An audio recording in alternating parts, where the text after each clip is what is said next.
ایک دفعہ کا ذکر ہے، ایک گاؤں میں ایک کسان اور گائیں رہتے تھے۔ وہ بہت ہنسی خوشی اپنی زندگی گزار رہے تھے۔ وہ جو ہیں اس سے سارے کام کرواتا تھا، ہل چلواتا تھا اور اس سے جو ہے کام کے لیے بھی استعمال کرتا تھا۔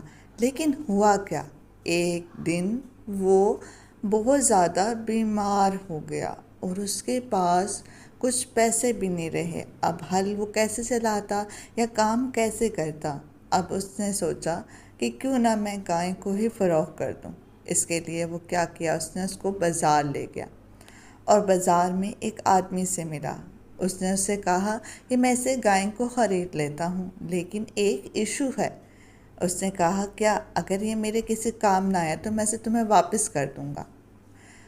اچھا، اب ہوا یہ کہ کچھ عرصے کے بعد گائے کو وہ واپس لے آیا اور کہتا ہے کہ میں تمہاری گائے کو نہیں رکھ سکتا۔ اس نے کہا ایسا کیا ہوا؟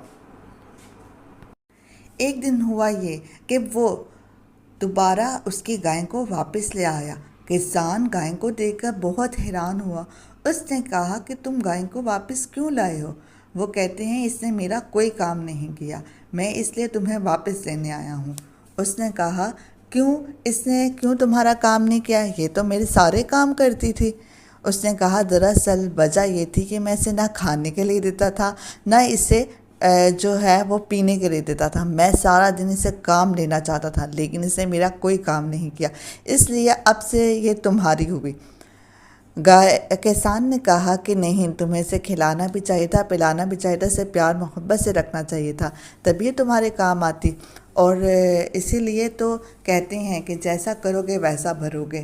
اس گائے نہ اس کے کوئی کام آئی اور اس کے پیسے بھی سارے ڈوب گئے، اور اس طرح سے جو کسان اس سے بہت زیادہ محبت کرتا تھا، اللہ تعالیٰ نے اسے واپس دے دی گائے، اور گائے ہنسی خوشی پھر دوبارہ سے جو ہے وہ کسان کے پاس رہنے لگے ہیں۔ اللہ حافظ۔